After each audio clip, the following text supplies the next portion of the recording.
So, okay, my watch going as well, so I stay on track here. So it's 30 after the hour, so we have a half hour to do this. I'll try and rush through this, but I tend to be long-winded.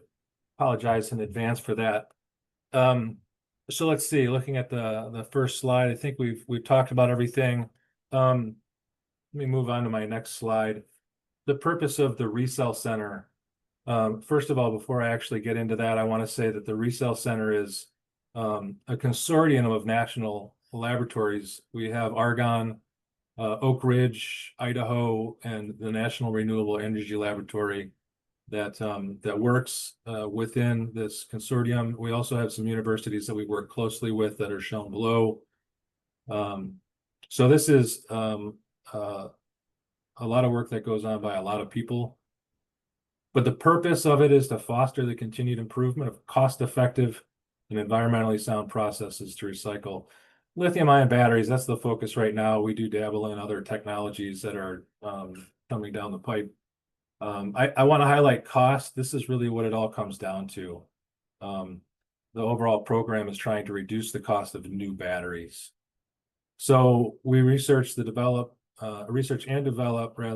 the direct cathode recycling technology. That's one of our focus areas that I'll talk about in a second, but it's also one of the major purposes of what we're doing.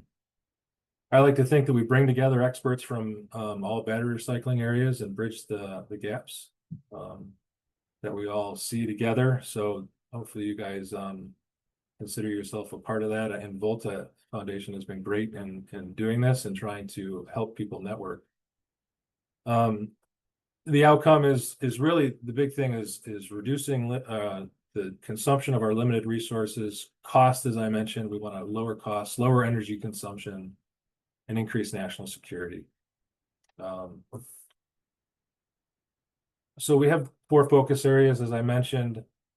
Direct recycling takes up about half of our portfolio. So it's something that we found early on with our modeling that that there is a great opportunity space here in the battery recycling world. And so that is one of the focuses that we have in this ReCell Center. Advanced resource recovery is where we recover materials that are not directly recycled. So we do work in the hydro space. We do work in a little bit in the pyro space. And that's important because our overall objective is to improve the industry, the domestic industry of the battery recycling.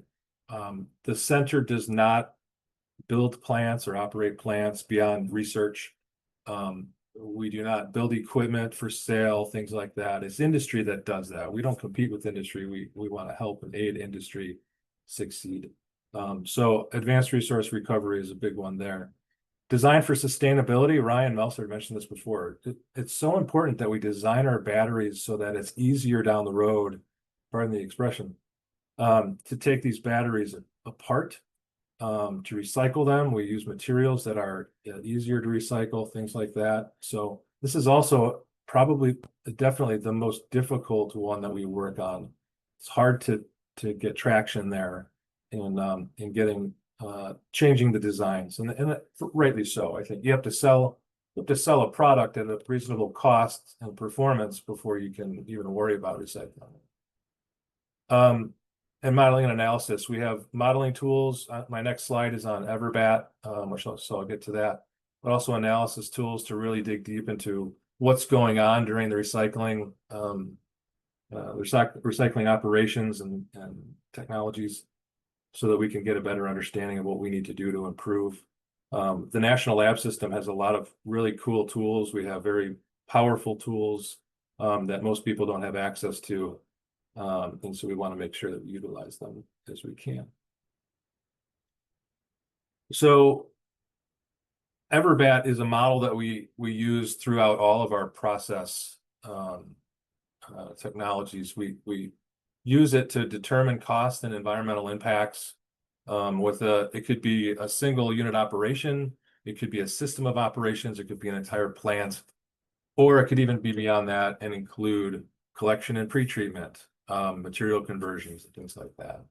It uses a well-known LCA tool called DREET that comes out of Argonne and some other tools as well out of various locations.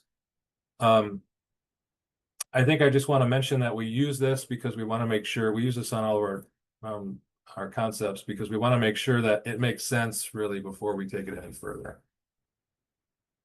I'll also mention on that last slide that it's open for anybody to use. You can download the EverBatt model. We can help you out a little bit, get started with it. But it's an open source model. If you do look up Argonne and EverBatt, you can download it, play around with it. Just want to brag a little bit. So pardon me on this one, but we got last year 24, I'm sorry, in 24, we got 4 R&D 100 awards within ReCell. I won't go through these. I'm already long-winded here. But we have a bunch of IP that's come out of this center that we're excited about, as well as publications. What we want to do, as I mentioned, is get this out the door to industry so that everybody can move this forward. Okay, now to really get into direct recycling. There's a popular graphic here. I call it the circle diagram. And you can see that it's not perfect, but you can see that hydro and pyro have larger circles. They come back earlier in the primary manufacturing steps. And so I guess, as I mentioned in the 30-second update or whatever, is that direct recycling can actually, the output is a cathode. So you put it into a battery. You never destroy the cathode. You fix it while it's still a cathode. And then when what your product is just cathode, it goes right back into a battery. This is especially interesting because, or in the space of manufacturing scrap. It reduces a lot of challenges that are associated with direct recycling, which there are many.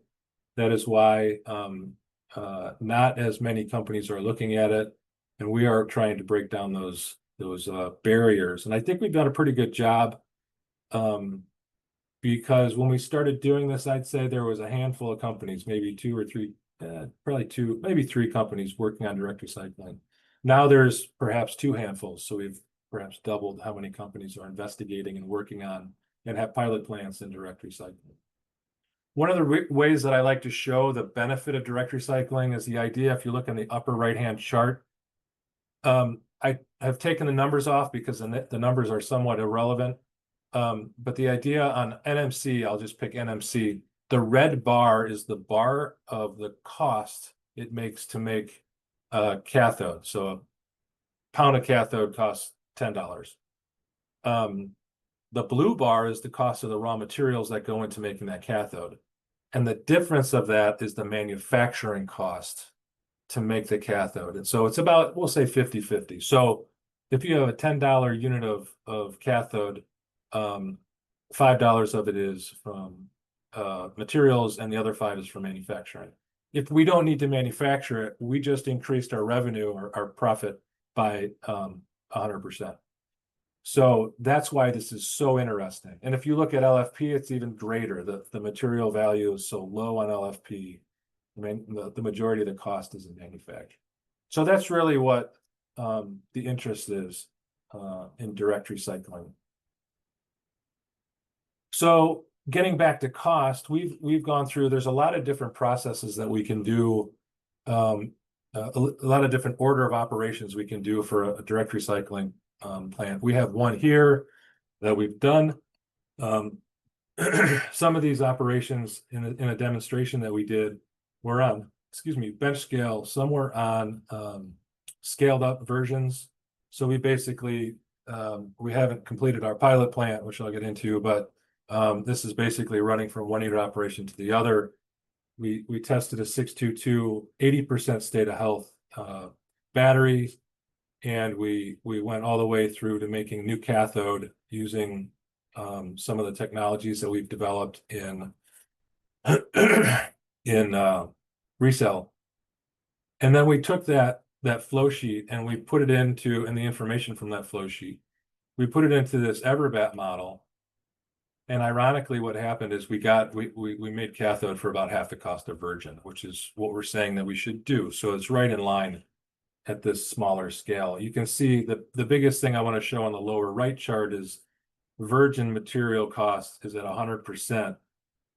We can make half the cathode. We can make the same amount of cathode for half the cost. And I think that's pretty important. Hydro and pyro are right up there.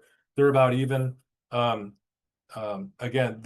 by the way, I should mention that the EverBatt model, we don't have, we're doing the best we can, I guess is what you could say. I can't ask you guys, the recyclers, how much does it cost you to recycle this? And nobody's going to tell me that. And so we go out, we use literature, we use conversations and things. And so these are the pyro and the hydro, the brown and the blue bars here are taken from and put together with assumptions, but these are baselines in the EverBatt model. They are not perfect. So I think that's that. I mentioned LFP. We're working on LFP now diligently. We will be getting some more information on that out, hopefully very shortly. So I want to get into some of the cool things that we've done in ReCell. And one of the things, let me check the time. Yeah, I should probably move faster. So I'm going to skip some of this. I'm going to say that a picture on the left is black mass. It's, I think everybody knows what black mass is, but just in case, it's the anode and cathode material from batteries that is used as feedstock for recycling. If you look closely at that material, you can see that there are some non-black materials. If you look even closer, or actually you probably can't look that close. In fact, we used some zooming in, and you can see this is a screen fraction, an SEM of the screen fraction, a larger fraction. You can see that is not all cathode. That is a lot of metal and other debris in that black mass. Direct recycling doesn't really appreciate that. We need to have very clean powders that we're working with because we're not purifying them as much. We do have projects that are for cleaning up the black mass, but we also want to generate as much as clean a black mass as we can.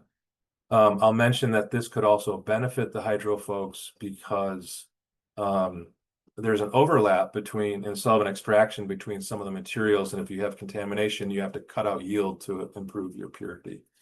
So I think that this is something that may help more people than just the direct recycling folks. A little bit more about how we make cleaner black mass. We don't put it in a hammer mill. We don't shred it over and over again. What we do is we actually cut the material into smaller squares for the most part. You can see in the green box there. What that does is it generates a small amount of fine, smaller contaminant fraction. And then we can screen that out. So we have nice, clean, basically pouch cell material or casing material, whatever the format is. We have separator, we have anode, and we have cathode. So then we just need to separate those. And one of the next things we do is we use magnetism to separate the anode and cathode while they're still an electrode. And you can see on the top, you can see that in a 1/4-inch electrodes, you can see one is gray, right? That's the anode, and one is black, that's the cathode. The smaller, the better. We did a lot of work on this. We have IP on this, and basically, this is how we can separate now anode and cathode. Now, and I left out, we get the separator out, we get the pouch cell material, or I keep saying pouch cell, but the casing material out as well.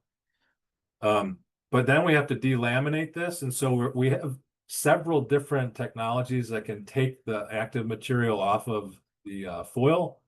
So we do that. I'm not going to get into this for the sake of time. We're already down to 15 minutes left.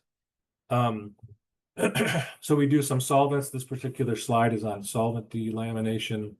We have thermal delamination. We have other energy sources that we use for delamination. But then what we end up with is a clean cathode and a clean anode. So the anode we can do something with now as well. But the clean cathode, if we sell it as a black mass, it's just a cathode. We don't have the anode in there that has to go into the acid in particular, and perhaps waste the use of that sizing of equipment. and as well as the acids that you're using. So I went through that real quick. I can always talk to you more if you reach out. We are at this time now where we are scaling up, and we're about to bring online a pilot plant that will use the technologies that we've developed in ReCell. It is not meant to make a lot of material. We want to make kilogram quantities, so maybe drums of material so that we can send it out for evaluation and testing. We designed it really for flexibility. So if we have a new idea that is showing great promise, we can scale it up, put it into the plant, and test its performance and evaluate its costs. If you guys have an idea, we can work with you. You guys can come and we can put your idea in the plant and see how it performs. As I mentioned, it makes cleaner black mass. We do recover the electrolyte, both solvent and salt. It also separates the anode and cathode, as I mentioned, and obviously it recycles the cathode at the end of the day. So I'm skipping a lot of this stuff. I just don't have time to talk about a lot of the real challenges. Maybe we can get into it in a discussion, the challenges on why direct recycling is such a challenge. But I do want to mention we have an industry collaboration meeting that we should have one still yet before the end of 25. This is a great opportunity to where everybody, including you guys, are welcome to join. Talk about all the stuff that you guys do. Take the blinders off, look at other people's challenges and ideas. I hate it when we do something and we improve something, but we're really hurting somebody's process down the road. So we want to make sure that everybody's talking about what they're doing so that we're not shooting ourselves in the foot. Lastly, I just want to bring a slide to acknowledge all the people in ReCell that are working on this. There's quite a few people, I think just under 100. The Vehicle Technologies Office is who sponsors us. And so there you go. We do have a website, recellcenter.org. Please feel free to check out that website. And that is my presentation. So let me figure out how to